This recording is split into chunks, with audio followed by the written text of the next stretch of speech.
Burning only dark remains. I cover up every part of my skin, oh, 'cause I don't like the person within, oh. I know I'm the one to blame. All I can do is take the shame, oh. Do is say goodbye, refuse to question why. I'm too sad to say I'm sorry, so lie and pretend that you're okay. Swear that you will stay. Keep trying for one day. Whoa, whoa. I'm sick of all these lies. Don't care if I capsize. There's nothing left for me to hide. Don't wanna live a lie. Too many lows, too many highs. Too many things to criticize. So I leave it all behind. Don't wanna live a lie. I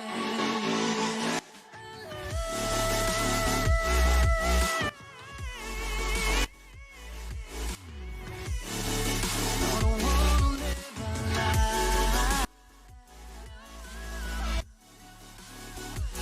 Live a lie.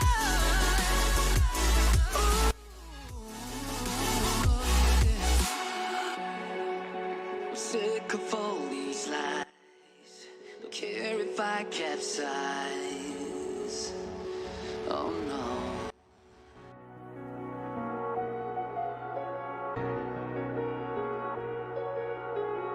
Alright guys, what's up? Welcome to the stream. This is your first time here. In these streams, I kind of have a blind reaction to the newest drops. I like to go over what I think about them and just kind of have some fun predictions. I did it last week with the blind box drop over the Marvel Mighties. It went really well. A lot of you joined in. I was a little bit earlier to the Marvel Mighties than I am to this drop. But I'm still excited to look at it. I'm sure most of you tuning in or watching this in the future probably already know about the drop, but we're gonna talk about it anyways. I'm turning down my non-copyrighted playlist right now. So yeah, if you're not familiar, Marvel is going to drop their first ever comic book NFTs, and VEVE is going to be the one doing it. Super excited about that. We see that from VEVE themselves, that it's going to be the first ever. It's actually on the ECOMI page. It's going to be included in the thumbnail of this video probably, but let's go ahead and take a look at it together. Just to confirm that it is Marvel's first ever. By the way, if you're tuning into this stream, which a lot of you do after that it's over, I'm sorry, let me check my levels real quick. Alright, so if you're tuning into the stream after the stream is over, I'm going to go ahead and instead of making a separate video, I'm going to put a timestamp at the bottom of exactly when I'm going to be covering the important details. So if you're watching now, instead of just watching everything in between, especially if I'm interacting with people in chat, you can just go directly to where I discuss it, and yeah, you'll be good to go. So that'd be easier on both of us. Anyways, let's get back to it. So we look at ECOMI. They tweeted out earlier that this is the first ever Marvel digital comic NFT coming out to the platform. So to my knowledge, this is the first ever fully engageable, readable Marvel NFT ever. That's what I think they mean by that, not just coming to the VEVE platform. We'll look at it in a second. Again, when I'm reading this this Medium article, this is actually my first time looking at it as well. I like to intentionally have it that way. I don't like to especially when I'm doing live, kind of have an idea what I'm about to look at, because I kind of want to experience it with you guys. When I make videos, obviously whatever I'm making the video on, I'm a lot more knowledgeable about because I've done my research and then I'm presenting it in a video format. And lives, I kind of like it to be more natural. I mean, like when you watch live video games or live whatever you watch, one of the reasons you watch it is because you're present in that moment, experiencing it in the moment. So that's kind of my logic when looking at these Medium articles. I am pretty excited about this. I was never a big comic book collector, however, I am a big Marvel fan. So this is pretty cool, especially the fact that they're going to be readable. I see the Fantastic Fours in there. I've always been a fan of the Fantastic Four. You got General Marvel comic. I believe this one actually, the hard copy of it sold for like a ridiculous amount. We'll have to look that up later, look into that Journey of Mystery. Anyways, the first offering in VEVE's, so this is going to be the section that I go ahead and timestamp at the bottom saying that we're going to go over these items during this time period. So welcome if you're watching later on, which most of you watch later on. The first offering in VEVE's digital comic range kicks off with a bang, offering Marvel's earliest and in some cases most rare comic books, starting with the original, the OG, the foundation on which all other Marvel comics followed, Marvel Comics #1. This is followed by Journey into Mystery #85, which is the first appearance of Loki. Pretty freaking cool. Have any of you in chat right now? I see there's 6 of you, well, not currently in here, but those who are just now joining, have any of you seen the new Loki series? Personally, I think the new Loki series is awesome. I am not finished with it yet.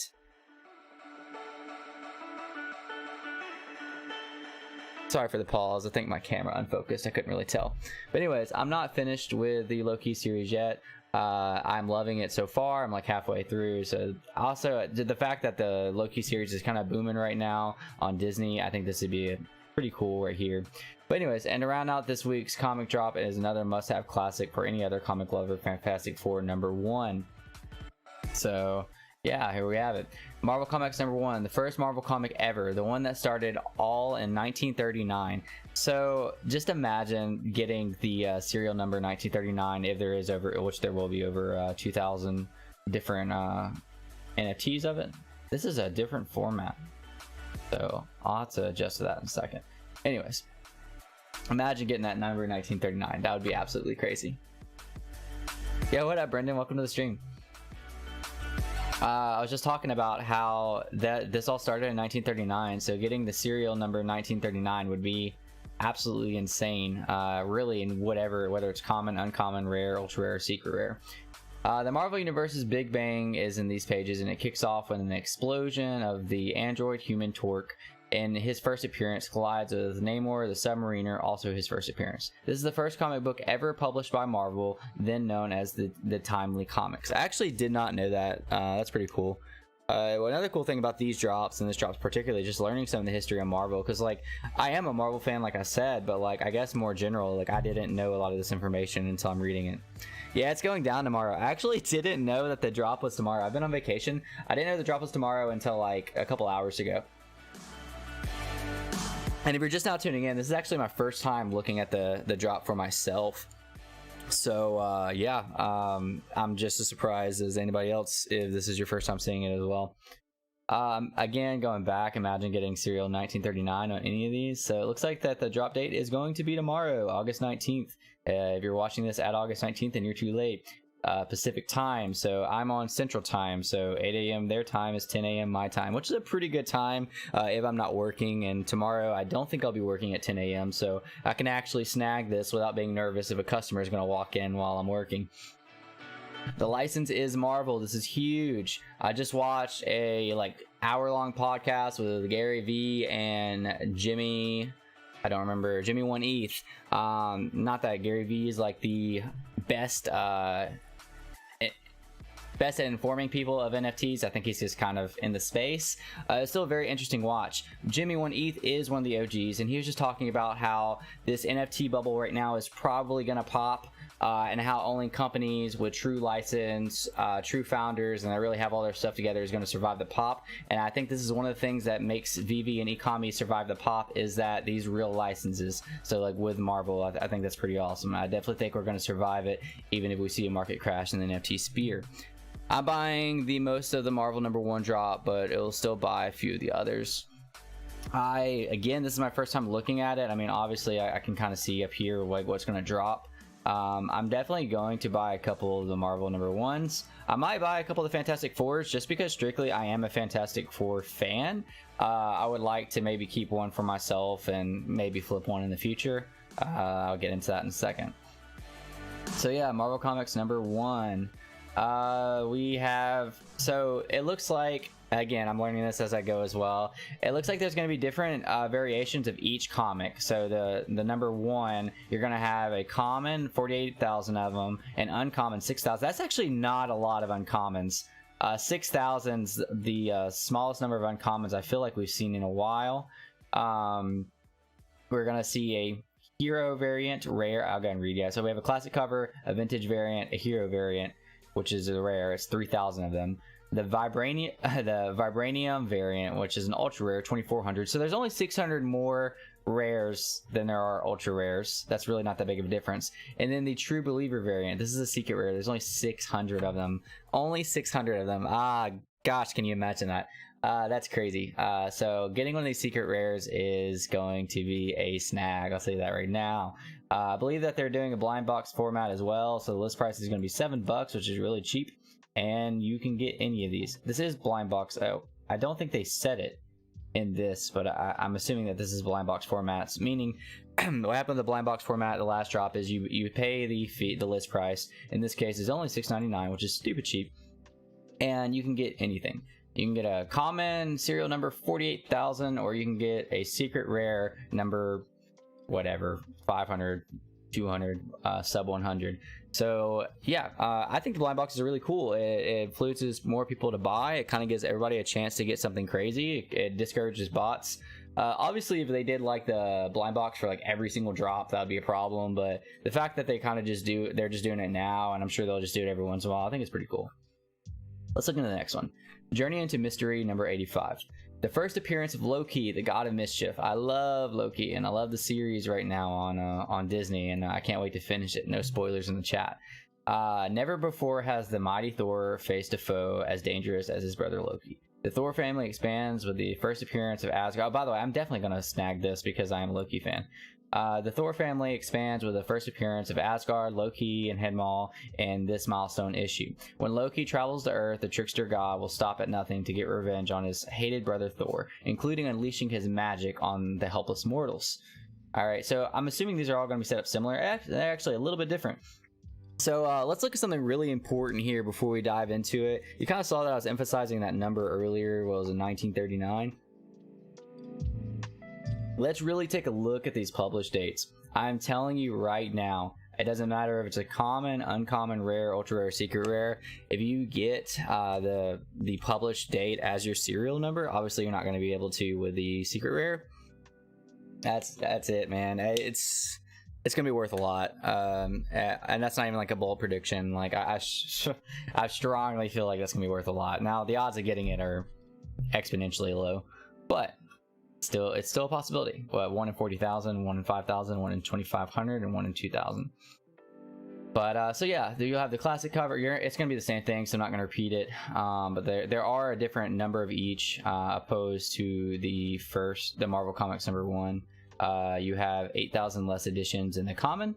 You have 1,000 less editions in the uncommon. 500 less editions in the rare. The ultra rare has what? There's 2,400 here, and there's 2,000 here. So you have 400 less in the ultra rare, and you have 100 less in secret rare. Secret rare sub 500, absolutely crazy. Man, if you get a secret rare, that's gonna be awesome. Another fun part about the blind box, I mean, you could really, I mean, I would honestly want to just like hold the secret rare for like later, because I mean, like, I think VEVE is going to do fantastic in the future, and I think these secret rares are going to be worth good money someday. But even if it's not someday, even if it's, you know, you're worried about August 20th trying to flip it as quick as you can, or August 21st the next day, I mean, you're turning that $7 easy 10x, easy 10x with a secret rare. But I don't get into bold price predictions. I'm just saying, look at the history. Look, even the Marvel Mighties. The Red Skull dropped for $13. The floor price was, what? I think it was originally $200. And even like with all the FUD and all the stuff going on in the Spear right now, let's look at the floor price of the Red Skull, which was like, had a lot more variance than any of these. I'll like pop it up on the screen in a second, or at least show you. Mighty Marvels. Oh, of course, never mind. I'm having issues. It says there's no collectibles to show. Alright, so we'll look at that later. But anyways, I think the floor price, the lowest that it got was like the 160s, which is still a good little, what, 12x of the original price that you paid. Alright, the Fantastic Four. This is the one that I'm for sure going to go for as well. How many are you going to buy and you're going to hold if you get a secret? I guess, I don't know. Like, there's a lot of projects that I am investing in right now and I'm interested in, and also like I'm trying to build up my OMI, just to get my like personal goals of OMI. So like if I do sell and flip immediately, it's going to go towards those other goals. I'm staking a lot of cryptos right now. I'm trying to get like a certain amount of money per week off of staking crypto. I'm trying to stack my OMI. I'm trying to build my Hex stack. Like there's a lot of things that I'm investing in right now. So if I do flip the secret rare, it's gonna be because of that. I do think the secret rares and ultra rares, I think a lot of these collectibles in the future, if VEVE does well, are gonna be worth tremendous value, especially once we get on the Mutable X and they, you know, are more proven to be NFTs on different blockchains. Not gonna debate that over here, but yeah. Did you notice they take out 100 instead of 90, so we're going up slowly? No, I did not notice that. There was more ultra rares last drop than uncommons in this drop. Yeah, that's what I was thinking too. That's kind of crazy. They like really descaled the amount that they're gonna have in each of these drops. I'm sure they did that intentionally. So it might have been a test, like. Hey Dave, welcome to the channel. It might have been a test. By the way, is my webcam blurry? It looks blurry on my end, but I can't really tell from your end. So yeah, sorry that I have to ask you that. I just can't really tell. But anyways, yeah, the Spider-Man, they dropped what, 9,000 rares, and now we're seeing like 2,000, or now we're seeing 2,500 rares. I guess the best comparison would be the let's go ahead and look at the Mighty Marvel. People that are going back to watch the stream later are going to be so upset. They're going to be like, oh my gosh, why couldn't you stay on topic? But that's the fun of joining the stream. You said not really. I'm not going to lie, I forgot what it said. Oh, it is blurry. Okay, that's good. Sweet, appreciate the feedback. So anyways, we have let's go over here. We have 2,000 ultra rares, whereas in the Mighty Marvels they had 4,800. Yeah, we have less than half of the ultra rares. Matter of fact, like you said, we have almost our level of uncommons is the same amount of ultra rares they had. So I do think, despite the FUD, despite everything going on in the community, this drop overall, as far as flipping sake, will be better to flip than the last drop if you're looking at it purely from a flipping perspective. What are my thoughts on the fractional NFTs? Are you talking about like Beeple, how they like divide up the NFTs amongst like a lot of people? I don't think there are fractional NFTs in the VEVE ECOMI sphere, but I could be wrong.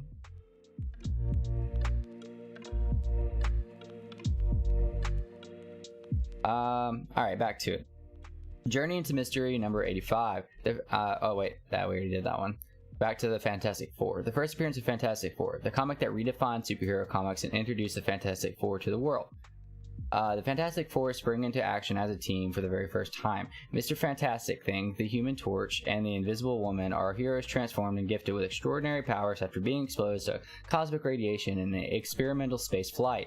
But will they learn how to control their newfound powers enough to stop the fury of the Mole Man? The ripple effects of this single issue continue to influence comic books to this day. So, okay, like, crazy thing, if you're new here, if you're going back and watching the video later, these are fully readable comics. That's absolutely crazy. And again, like VEVE said, this is their first time ever having fully scalable comics. We're not just like getting a book that you can inflate and like look at and interact with. Like, we're getting a readable comic. I wish there was a way to kind of see how that looks more, but it's cool. What up, Rye Guy? Welcome to the stream. Thanks for coming continuously to the streams. I appreciate it. The commons are going to be pretty dirt cheap. Yeah, the commons are going to be dirt cheap. However, yeah, I mean, there's 48,000 of them. That's a lot. What were there on the Marvel Mighties? I think there's a lot more in the Marvel Mighties, though. We had, on the Marvel Mighties, we had 28,000 on the, like, the most one. So, yeah, so here's what's going to happen with this drop. By the looks of it, there's gonna be a lot more people getting commons, obviously, than anything else, and I think the commons are gonna probably be worth less than anything we've seen before. So besides from a collector standpoint, the commons are pretty useless if you're trying to flip. However, if you get like literally anything else, if you get even an uncommon, there's only 6,000 of them, I think it's gonna be a good flip if you're looking from a flipper standpoint.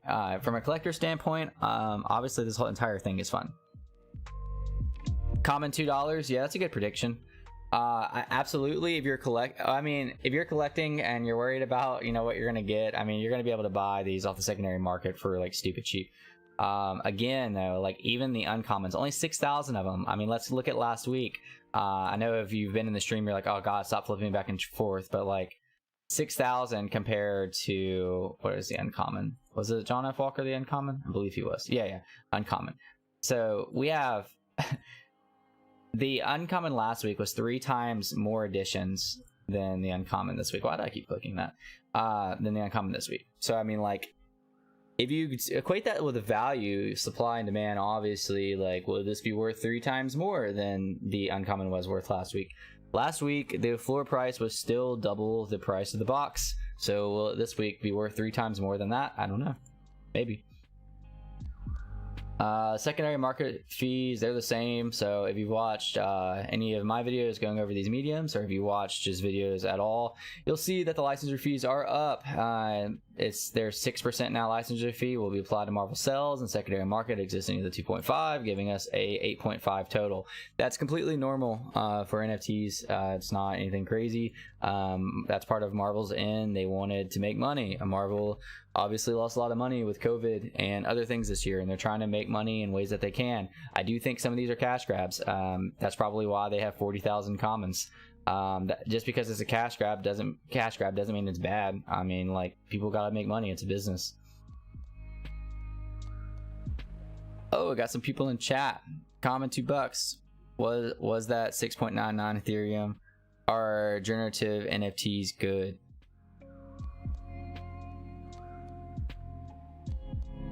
Let's see what we got. I don't know. I don't want to answer that. I really want to make a more general NFT video in the upcoming weeks. I actually had a YouTube poll today. If you missed it, let's see. You can go to my community. It was a poll on whether to do a hex video, upcoming VEVE drop, breakdown of OMI tokenomics, or a variety of NFT videos. Thank you guys for voting, by the way. I really appreciate that. But my variety of NFT videos, like, I'm still, you know, relatively new to the NFT space compared to some of the OGs. My first NFT that I ever purchased was in February of this year. And I'm really just now getting like deeper and deeper in the space. And a lot of people are going to hate on that and be like, well, why am I even watching your videos? Like, I would argue that we're still, like, if you are investing in NFTs and crypto, in especially crypto that's not just Bitcoin, in 2021, you're still exponentially earlier than the rest of the world. So, you know, if this isn't early for you, it's going to be earlier for somebody who watches these videos in years to come. They're going to be like, dang, I wish I would have known about NFTs. I wish I'd known about blockchain technology and Ethereum and Pulse Chain and all that other fun stuff in 2021. So if you're watching this video right now, or if you're involved in the space of crypto and NFTs, you are early. I think so anyways. That's just my 2 cents. I also, though, however, I do believe that the NFT is a bubble and it's going to pop, and that the only ones that are going to make it are the ones who have legit licenses, and the ones who have legit marketing, and the ones who have a team and a good solid foundation, which I believe VEVE and ECOMI fall into that category.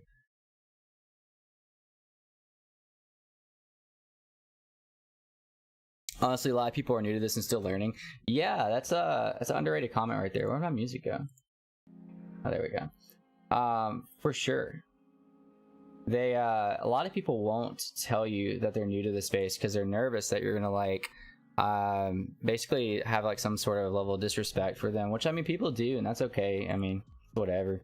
I like making a lot of these videos to like document the progress. I've went back and watched my own videos to like help me with things, so like I know that it's helped somebody out there.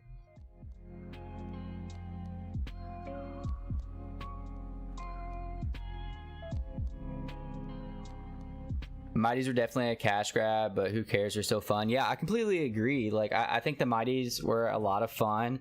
I enjoyed the ones I got. I bought, so, long story short, I got locked out of my VEVE account, not for any, like, bad reason. I basically, like, we were on vacation. I didn't bring a backup device, and I got like logged out of my iCloud, so like it wouldn't let me update the app for the required update. So I had to buy it off my like Wise phone, and I bought like 5 boxes, I think, which like, you know, isn't a whole lot compared to like probably most of you. And I got pretty lucky. I got like 2 John F. Walkers, I got one Bucky Barnes, no Red Skull, a Sam Wilson, and a Steve Rogers. So I got like almost the entire collection besides Red Skull, and you know, a good amount of them were like rare and uncommon. So I was pretty fortunate with that last drop. I didn't flip any of them, by the way. I'm holding all of them. I actually kind of eventually want to snag a Red Skull and just finish the set. Maybe sell off one of my duplicates later when prices go up. Yeah, I think a lot of things that Marvel does is going to be a cash grab, and that doesn't necessarily mean VeVe's like doing a cash grab. You have to remember, like, Marvel's a huge company for VeVe to be working with, so like they gotta do what they gotta do to like keep the ground well, you know, like keep things good and keep Marvel happy. And if that means making Marvel money on these drops, make Marvel money on these drops. And also remember, while tokens are being burned right now at these lower prices that OMI is at, you have more being burned for the price. So if the price of we want these big drops right now, because when the price of OMI does go up, it's not going to be as much that burns from the buybacks.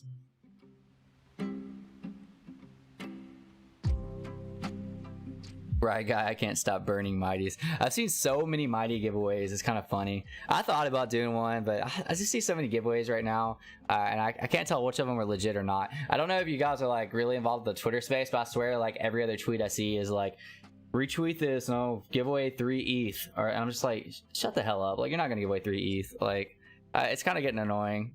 But there are some legit giveaways. I shouted this out last stream, but this dude, some of you probably know him that are like really in this Twitter space.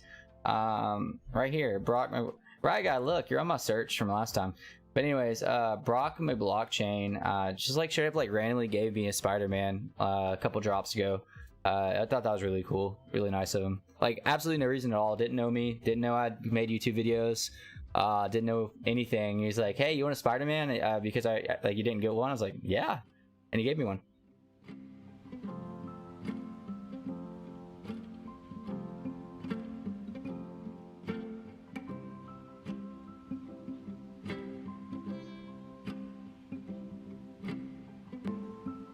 Did you get into CryptoPunks when it started skyrocketing? No, I did not.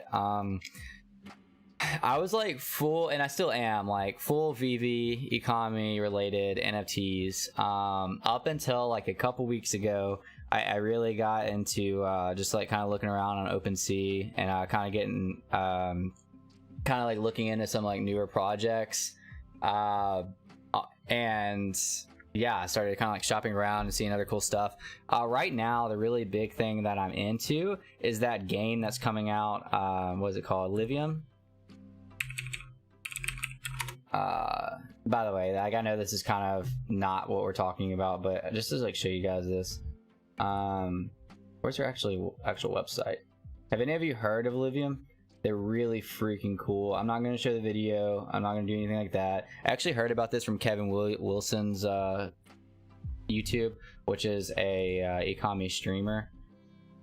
Why is it not popping up? They have a website. Oh, here we go. So like Livium, again, this is just a little side point, but I've been researching the tokenomics of this all day long. It's a game that's coming out at the end of the year. Their slogan is "Fight for ETH." Long story short, it's kind of like Pokemon. You're gonna be able to play and earn NFTs as you go. You can earn the crypto behind it, which is ILV, like, or you can buy it right now. You can stake it for like a 600% yield. You can choose to then use it in the game or unlock it later. Not gonna get into all that, but like if you're asking on like what kind of like NFTs I'm kind of like interested in lately, I think this is really cool because what I'm expecting to do with this. So for those of you that don't know that are watching the stream right now, I used to be a Facebook gaming partner. I played Call of Duty. Yeah, I was one of those guys who just like streamed Call of Duty and played, and it was pretty cool. I did some tournaments and I was okay at it, but I kind of stopped doing that to make more like crypto oriented videos. And so I think this is a good mix of both because you can actually earn NFTs while playing. You can play. It's beautiful. They use Unreal Engine, which is crazy graphics, and they look like they're a really good project. Not gonna do a video on this right now, but like it's beautiful. If you haven't heard about it, go check it out. Like I just want to and look who their partner is. Okay, this is big. So like, what's the number one or one of the biggest reasons that people like hate on VeVe? It's because they disagree that the NFTs that exist on VeVe are actually NFTs. Well, Immutable X is going to change that. I have a video on that. When Immutable X integrates, VeVe will be able to take the NFTs on their platform and integrate them into the Ethereum blockchain. So Immutable X is kind of the segue in order to do that. Well, Immutable X also teams up with, I don't know if I'm saying this right, but Illuvium or whatever it's called. And I just thought that was like a cool little like, whoa, I've recognized Immutable X before. I've made a video about them. I read about them, and look who they're teaming up with. I thought that was kind of cool. Yeah, I think Kevin Wilson might have mentioned Poor Man printing on his, saying he introduced him to it. I just think it's really cool. I mean, like, literally, when this comes out, I'm gonna play it and stream it and have fun and hope that I can play with some of you guys and hope that we can earn like actual NFTs. The tokenomics behind it is really crazy. There's only like 60,000. Here, we'll look it up.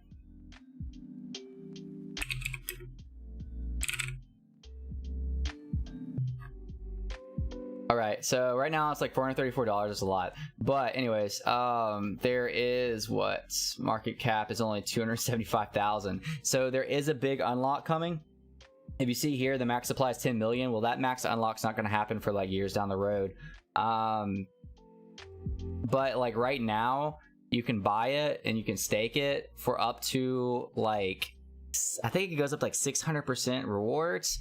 Obviously there's a catch to that. If you want to cash out those rewards, you have to wait a year, or you can cash them out in the currency of this game when it comes out and immediately get it. Again, this game is going to lead to real NFTs that exist on OpenSea blockchain, so you can have that money you got for free essentially and use it on the game and potentially become like, I don't want to say become a whale, but you could have hundreds, thousands of dollars on this game just for like staking in beforehand.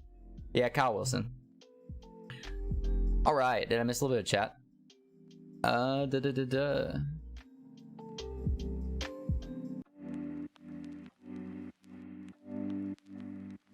the way, thank you guys for joining into the stream. Every time I stream, like a lot of you come and just like comment and talk, and helps me out a lot. It makes me feel like people want to watch and want to experience. So like, yeah, appreciate it. I roast coffee for a living, and I just got done roasting coffee, so I've like been like in a hot, like around a roastery all day. So I'm kind of like in a daze right now.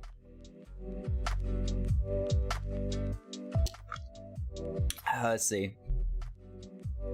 And when the metaverse gets more developed and more people begin to put more importance on displaying their NFTs, having them for Illuvium will look amazing. Yeah, I agree. The metaverse is going to be huge.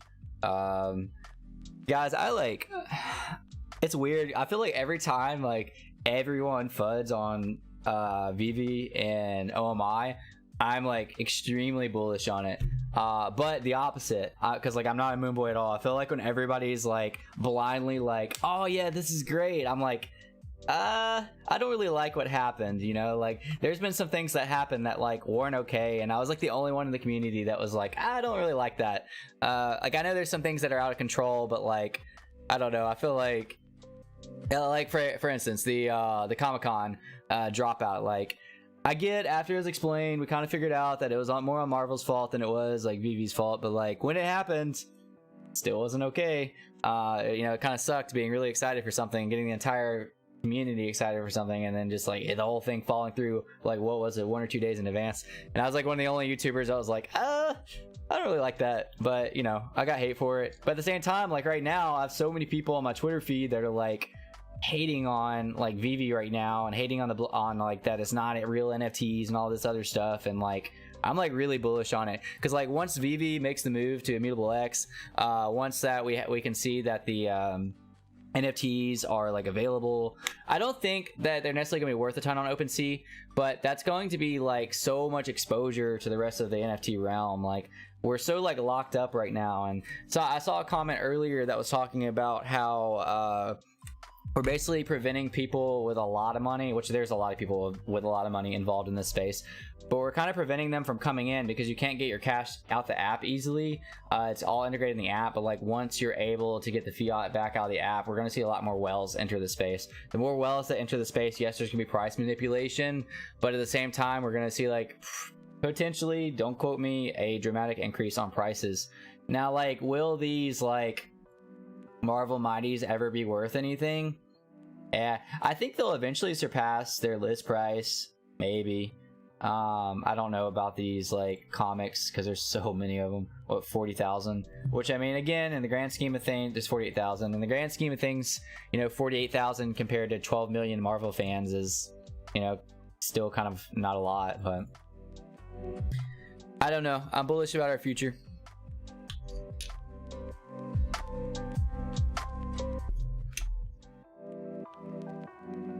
By the way, shout out to Dave TGV and Rye Guy and Crystal Poindexter, Brendan Z.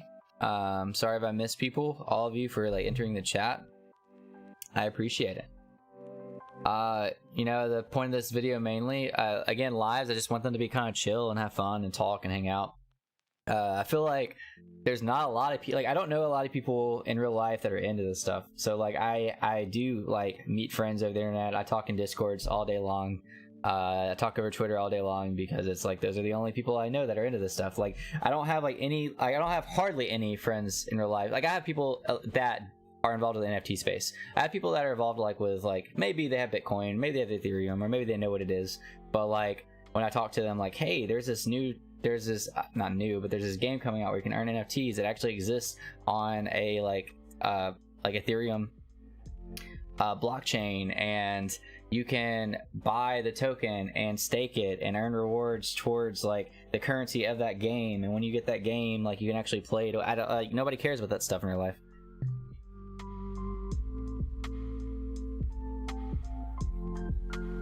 Let's see. Those people are creating FUD and buying more OMI, otherwise that's the point of FUDing when they... Yeah, that's true. No problem. The music is definitely chill. I appreciate it. I usually just play like a non-copyright playlist that I like. YouTube sometimes flags it, sometimes doesn't. I don't know. I guess they choose.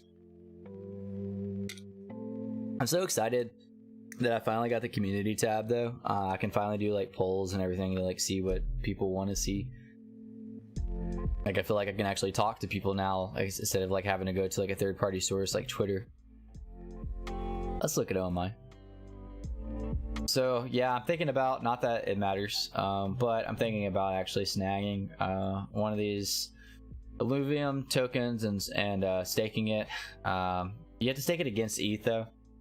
You don't have to, but if you stake ILV by itself, it's like a 50 to 70% yield, depending on your lockup period. If you stake it against ETH or with ETH, whatever, it's like up to a 600% yield, which goes down 3% every 2 weeks. So yeah, it kind of encourages early stakers. Let's look at OMI. Nice, 0.0028. Somebody yesterday was like, what do you think the price of OMI is going to be in 2 years? And I was like, 0.0030. Just kind of joking around because like I feel like every time I check the price of OMI for like the last like 2 months, it's been 0.0030 or close to it, within a couple numbers off of it. 7 days. Again, looking at this price, this isn't a bad thing. We kind of stayed neutral. Everybody's like, oh, it's a bull market and oh, my price isn't going up, blah blah blah. Like, we are really betting on the transfer to Immutable X, the transfer to better blockchain technology. We're really betting for the entire world to see that VEVE is real NFTs. We're betting for OMI staking potential. For OMI, like when you stake it, it helps towards your master collector status, which helps you get even more like secret NFT drops, or for geocaching. Like there's so many things that if they unravel, and if they unravel in our favor, that's when we'll see really good price reaction. And until we get those things and see those things, we'll just chill down here for a while, you know? Like I'm not stressing about it. You have a buy order for 0.0023. We'll bounce to that for sure. Or I mean, we'll dip to that for sure. It won't be long. What are we at right now again? We're at 0.0028. Yeah, I'd say you're gonna get that buy order filled this week, but we'll see. Probably gonna have a hard dip and a good bounce back to like 0.0035, but I don't know. I'm not a big TA guy. Like, I know the basics of TA. I am like fully convinced that technical analysis when it comes to a lot of crypto is just complete bullshit. Like, you can kind of predict it, but like some of the best TA guys out there that I really respect have made awful calls. And what they do every time is they'll ignore their bad calls, and then highlight their calls that they made that were good. I don't care who it is, like most of the time when people are trying to do TA, long-term TA, or like even like mid-term TA. Now, yeah, price predict, like, you know, knowing volume and knowing like your ROI and getting your scales and your Bollinger Bands and all that fun stuff for like, you know, daily trading is different. But like as far as like, oh, you know, I don't know. I'm just not convinced.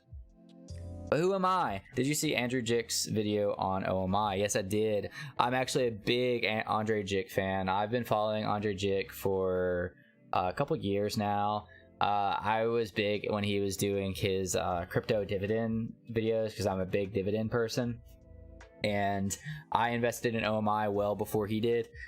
He got in at like 0.009, I think, or like 0.0095, and he put in $150,000, which is, oh god, he's got, I mean, it's in half. I did see a rumor the other day that he sold. I didn't see anything that confirmed that. Matter of fact, in one of his recent videos, he made a short hint at OMI. Let's see.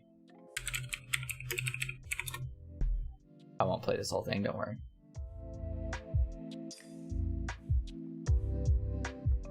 There was one that I watched.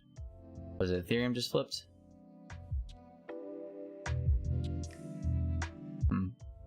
Might have been this one.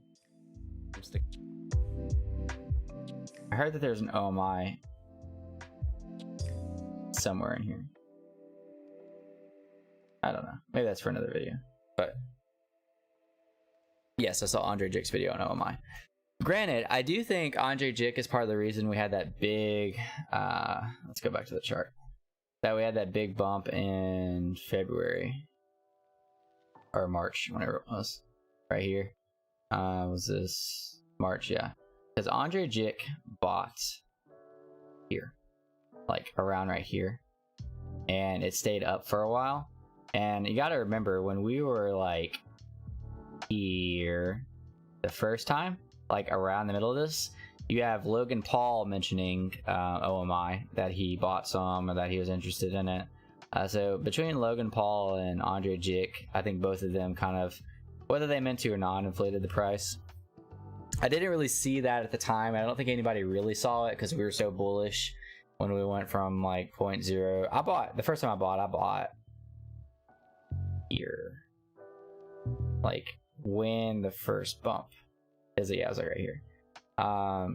But you know, when we saw this initial rocket, we really thought, I think for the most part, that I mean, we knew that there'd be a correction.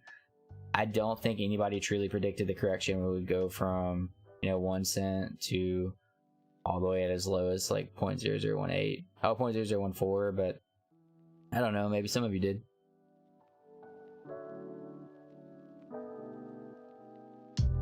Andre Graham, yeah, that's Andre Graham, Kevin, Joseph, Carlson. I watch all of them. I'm not gonna lie, I'm kind of liking Graham like less and less the more I watch. I feel like he's, and sort of Kevin. I feel like Andre is the least clickbaity, which, here's the problem with YouTube as somebody who makes YouTube videos. You want people to watch your videos. Like, at the end of the day, why would you make videos if you don't want people to watch them? But YouTube rewards like clickbait, and they reward like, you know, like the weird faces that you make on the thumbnails, or they reward like the way you word, you know, like what's that new one that like Alex Becker's been doing? Urgent, actually urgent. Like they reward those like SEO words, those trigger words. And it's like, so if you want people to see your content, you need to use those stupid words. But at the same time, like, you don't want to use those words if you're like me and you're like, don't want to be clickbaity. Like I'm not saying I've never been clickbaity, like I definitely have, but it's just like a weird dilemma with YouTubers.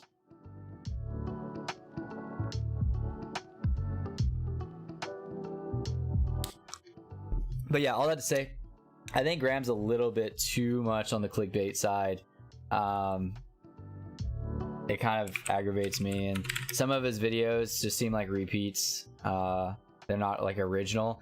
And there was a video recently that he did, like I say recently, probably like a month ago, where he literally just copied somebody's evaluation on Reddit and made it sound like he came up with it. And I think like in the comments or like maybe in the description, he was like, might have given credit, or if he got called out, but like the entire video, you're not under the impression that it's not his ideas. I really feel like that with a lot of his videos. Yes, clickbait gets more views, which gets more money. Like this crap.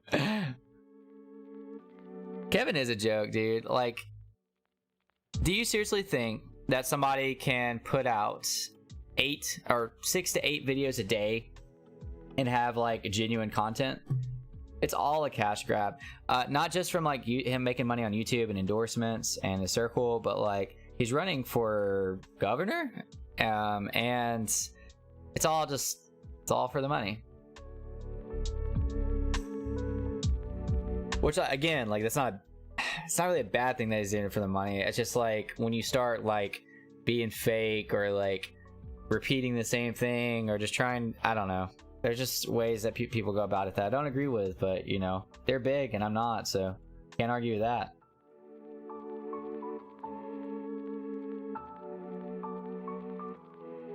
Plus, doesn't Graham make a lot of money from YouTube and almost his main stream? Yeah, Graham makes a lot of money on YouTube. If you don't know this, it's hard for me to say because I'm not monetized. In order to be a monetized YouTuber, you have to have 1,000 subscribers, which I do have, and you need 4,000 watch hours, which I think I have like 31 or 3,200 of. So if you watch these videos, these live streams, and you want to support the channel, try to watch the videos all the way through. I don't know if live streams even count. I just do these live streams just to interact. But anyways, where was I going with that? You get paid per view, in a sense. You get paid for people watching ads because people want the ads to be in your channel so that they get watched. Sorry, I'm reading some comments. Obviously somebody wasn't interested on YouTube algorithms or what people get paid on YouTube because they just left the stream. It's okay, I forgive you. So YouTube has brackets, and income or finances is like one of the top brackets once you are monetized. So these people, by the way, this has 60 views. That's crazy. Look, a Graham Stefan video has 60 views. These people like Graham that are making videos getting hundreds of thousands of views, they're also in like the top bracket of finance, which could be upwards of like $30 per 1,000 views. Could be upwards of 30,000 or $30 per 1,000 views, not counting their sponsors that they get from other sources, which Graham I believe does accept, Kevin does accept. Guess who doesn't accept? Andre Jick. And there's nothing wrong with accepting endorsements unless you're like shilling something that's obviously a scam and you're intentionally doing it, knowing that it's a scam. But yeah, so oh, is it refreshing? So yeah, this is Graham's primary source of income, because I mean, think about it. Like he's making, you know, upwards of $30 per 1,000 views, getting a minimum of 259,000 views per video, upwards of 500,000, upwards of a couple million in some of his videos. Hey, they didn't even use a thumbnail for this one. I appreciate it, Raga.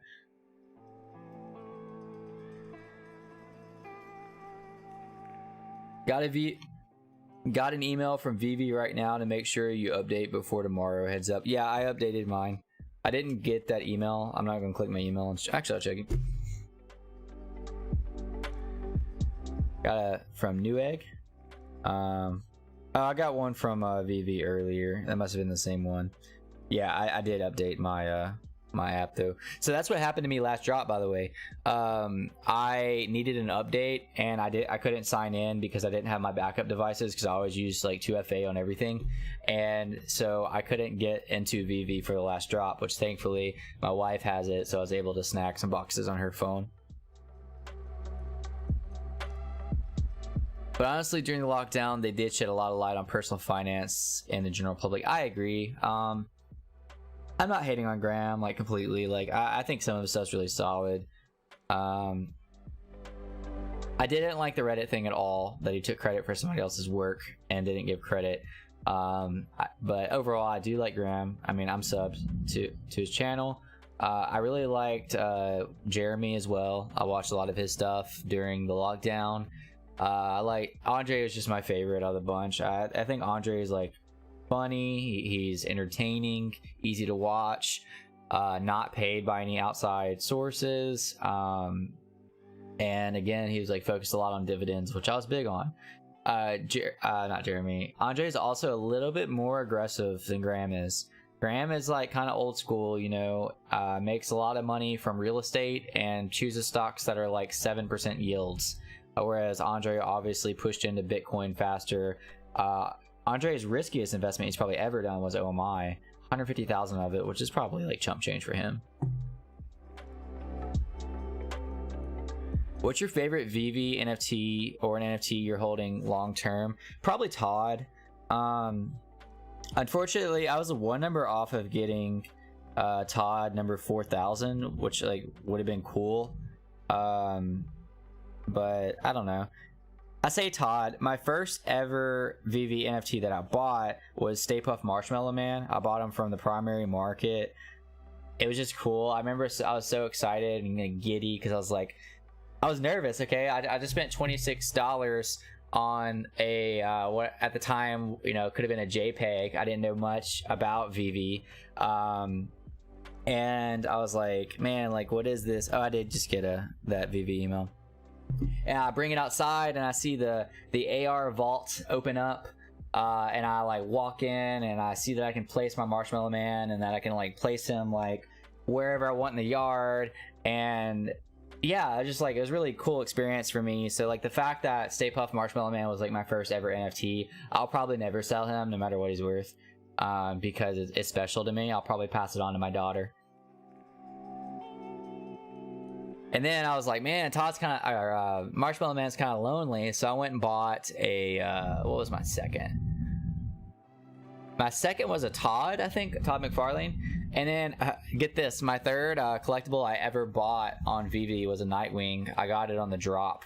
I did flip Nightwing. I bought him as an ultra rare for, obviously, whatever the price was, $70 or something like that. I sold it for $1,200 over Telegram, like a week or two later.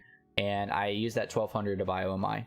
And that was my, at the time, this was in February or March, that was my biggest like bulk OMI buy for what I had. When I say biggest, I mean like, obviously, like I don't claim to be a whale or a huge bag holder. Like I roast coffee and I own a coffee shop for a living, which like got like slammed during COVID. So like I'm not like trying to act like I have all this money. I have a 11-month-old to take care of and a wife. Dang, 19 sets is awesome. What's your favorite? What's your favorite set and what's your favorite VEVE NFT individual? I also, see, this is a loaded question you asked me. I saw somebody on Twitter ask, you know, what's your favorite NFT?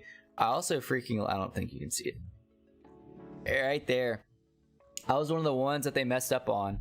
I made a video on it, on the Ultraman. And they sent me, you know, the secret rare, and I got edition 315, which is relatively a pretty low mint. And that was just like the coolest thing I think a company has ever done for me. Like, they had a minor mistake of not delivering an item, and they send you the secret NFT that could be worth like a lot of money in the future. So I don't know if I'm gonna hold it forever, but I'm gonna hold it for a long time. I'm gonna hold the secret rare Ultraman until it's worth a couple thousand at least. I could have resold it for 2,000 like a week or two afterwards when prices were inflated, but I was just so excited that VEVE did something like that for me. I was like, I'm not gonna try to flip a quick profit on that.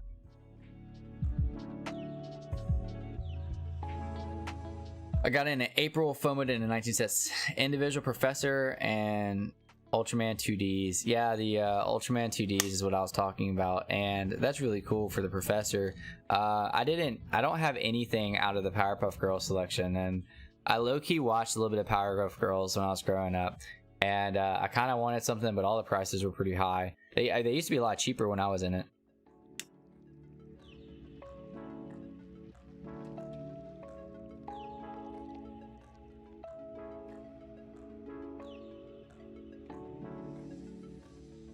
Yeah, I appreciate it. Yeah, I remember falling in love with VEVE and ECOMI when like I bought my first collectible, and it was kind of history from there. I was like, man, this is awesome. And then I heard like at this time, you gotta remember this was like February of 2021. I heard mentions of gamification, and immediately my mind went to like amiibos that you have like in like Super Smash Brothers, or that I'm like a big gamer, or that you have in I think what is it? There's a couple of games with amiibos, so you get the point.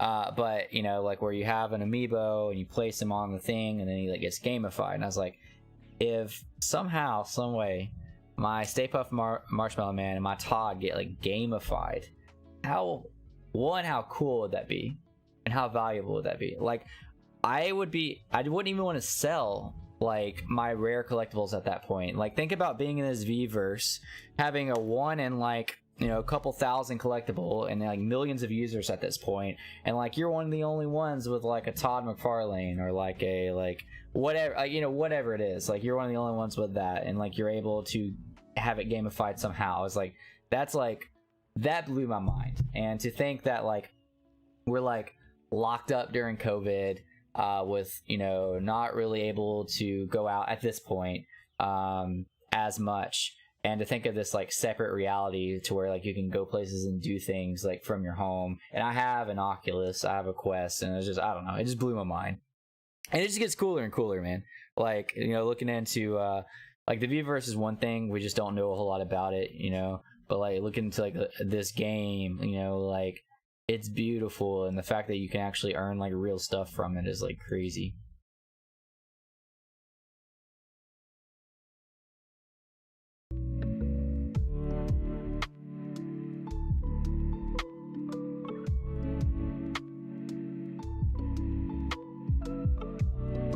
I have not gotten a DraftKings NFT. I am looking right now. Hey, y'all get this, okay? I tweeted it, so if you follow me on Twitter, I will follow you back, by the way. Where is that? It's a brand new NFT project that is launching their first NFT on September 1st. And there's some people that are really good in the community that I highly respect that are talking good about it. I'm not trying to shill this, like, I don't know, it could be worth nothing. I am involved, but it's this Afro Droids. I'll look it up on here so you can actually see.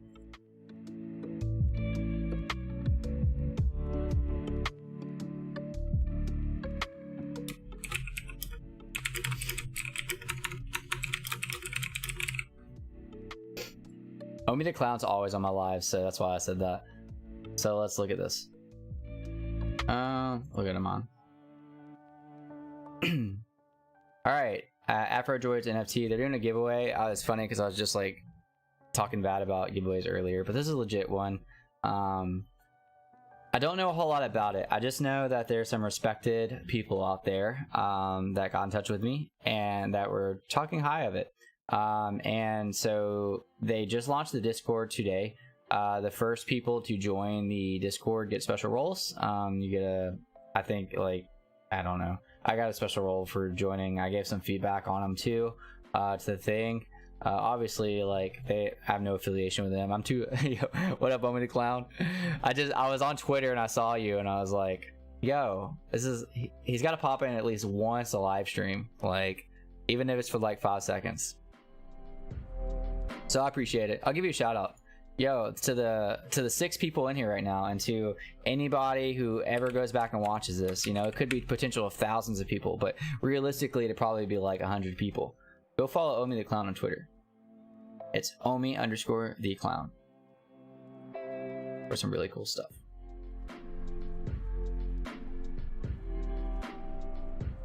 But anyways, this Afrodroids NFT thing looks pretty cool. I'm gonna be following it. They're gonna have their first drop in September 1st. I should be allowed to show you the Discord. That way you don't have to join. You can just see through mine. I'm already in it. I don't know why it said accept.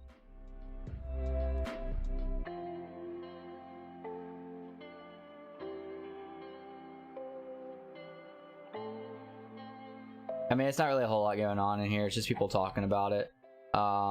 They have like a how to buy it, which I thought this is kind of funny. This is my feedback on it. The how to purchase. They spend like all these steps on like how to set up a MetaMask wallet, which like you could literally just like download the app and like go through the process.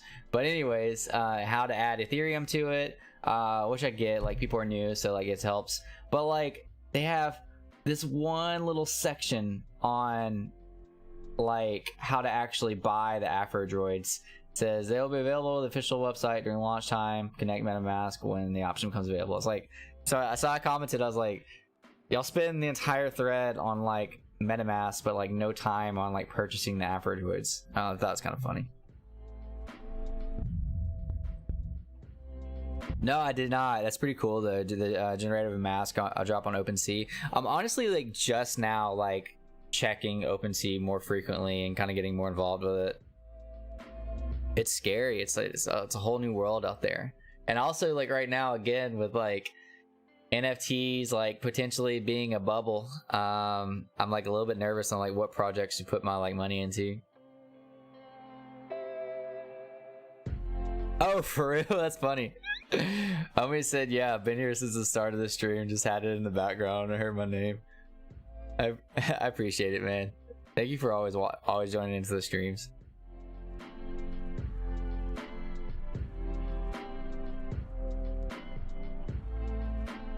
How'd I find this project? One of the guys in the ECOMI, I'm not gonna say his name because like I don't want to like, I don't know if that's like not okay, but basically there's a guy in the community that was like, hey, check this out, you know, you could be early on this, and like told me about it. By the way, like I am like not at all big enough to be in any of like the little private circles of like discovering projects early, so like anything like you think I'm trying to shill to make money, I'm not. Like I'm literally just discovering it as I'm showing it to you. It'd be one thing for me to show you this afterwards as well. Like I'm showing you this, if you watch this video before September 1st, I'm showing you this before that. Like I have no idea how this is going to do. It could go to 0. That's what happened with I made videos on a coin a while back that I like really believed in. Like the tokenomics were there, like their community was strong, the dev was involved, but he just ended up being like absolute garbage and like trashing all of us and leaving, and like everybody got mad at me for it. And I was like, look, I never told you to like buy the coin. It was a shit coin, and I said it was a shit coin like publicly, but I thought it was going to be one that'll do well. And I don't know, like I'm not a shill boy. Like they didn't pay me anything. I thought it would work. Everybody did. Got screwed over by the dev. Lesson learned.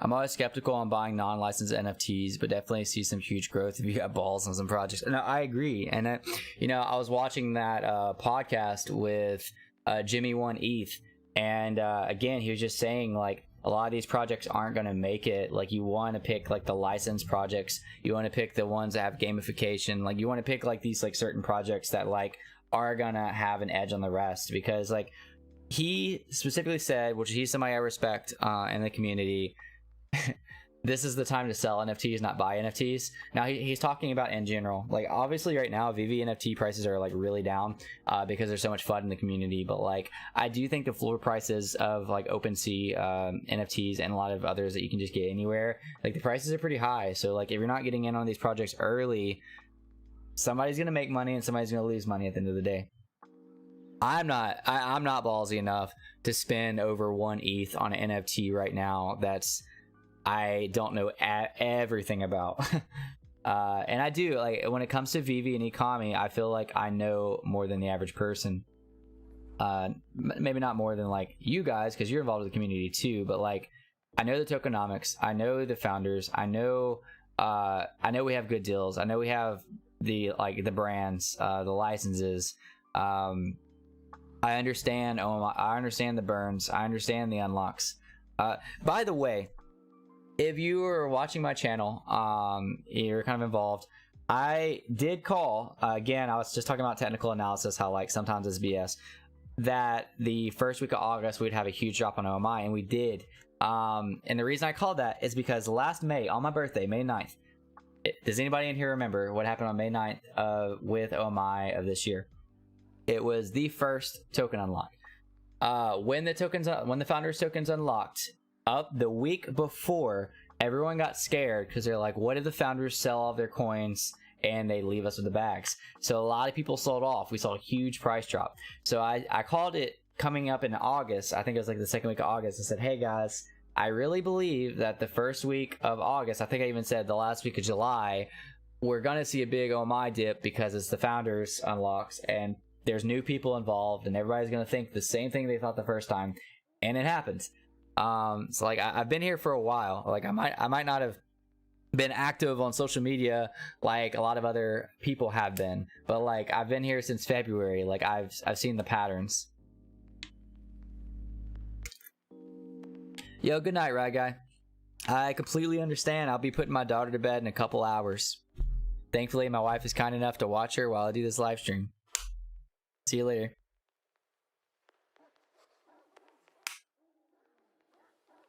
I was considering getting into it as generative and easily collectible. Yeah, I mean, like, I'm not discouraging people from it. Like, I don't know.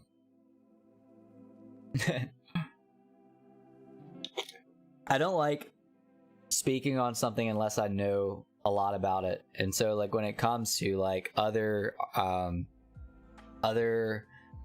companies who use OpenSea and sell other products, like I don't like saying, oh, I think that's a good idea or I think that's a bad idea, because I don't know. But I know a lot about VEVE and ECOMI. I know, so like I like to talk about that. That's like when I make videos, I like make sure I know everything about there is to know about that, at least to my knowledge, until I, like, you know, some things I might like be corrected on later and before I speak on it.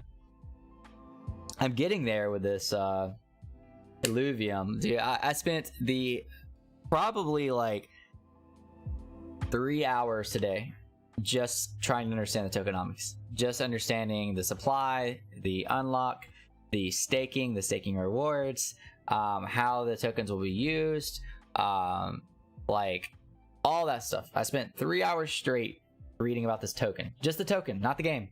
I still know very little about the game. I know you get these things called luminoids. It's similar to Pokemon. I've researched a little bit about the founders because, again, founders are important, but mainly just the token. Welcome to crypto. When somebody says do your own research, it takes a while.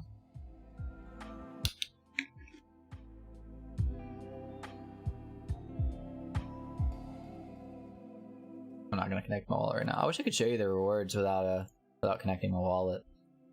This is like the most insane rewards I've ever seen. Literally, it was upwards of 700% APY. For those of you that knows what that means, you get 700% of your investment annually. You can make up your original invested amount in like 2 months. That being said, there's a catch. Catch is you either send it towards the game immediately and you get it, which is cool because the game you can get NFTs with it, or you have to wait a year, which sucks. And you can be sitting on a lot of money and you gotta wait a year to touch it.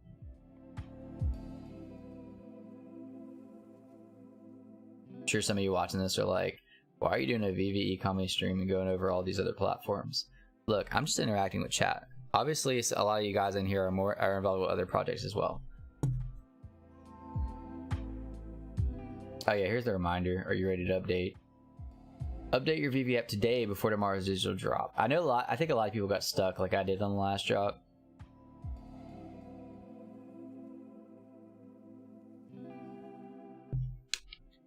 So let's recap one more time for the people just tuning in, and after that I'm gonna wrap it up.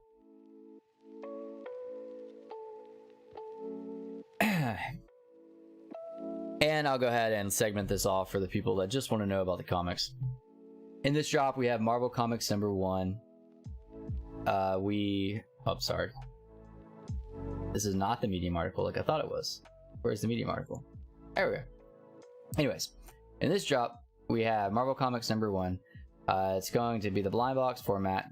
It's going to be $6.99, published in 1939. Imagine getting the serial number of 1939.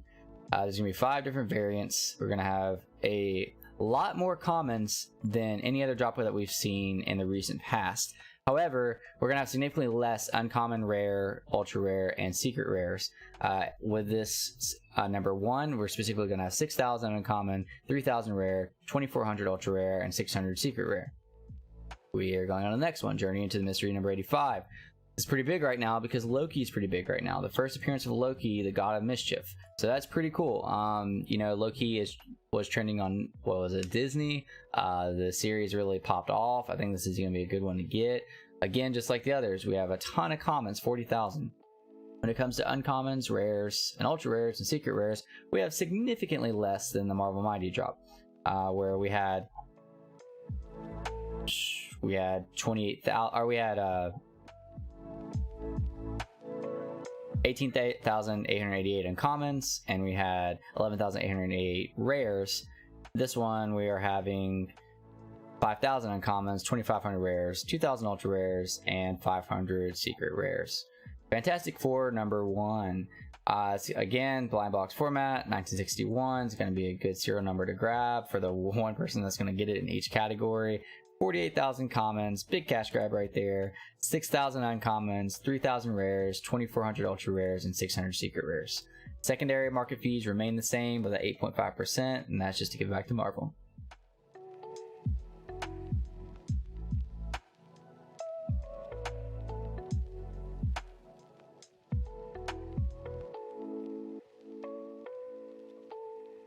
So guys, I appreciate you tuning into the stream. Shout out to all of you, that Brendan, Omai the Clown, Dave TGZ, Brendan, all you guys, thank you so much for coming to hang out. A lot of the reason I like to do these live streams opposed to making videos is so that I can hang out with you. Obviously in videos I'm not able to hang out with people. I like to just talk about this stuff, so yeah, I really appreciate it. I would like to do live streams once a week at least. Still doing videos, working my way up. If you're not already following me on Twitter, I'll follow you back. I follow everyone back unless they start spamming stuff or retweeting giveaways every few minutes. So yeah, it's Cverse8 is my name. It's Chris. I appreciate it, and I'll catch you next time.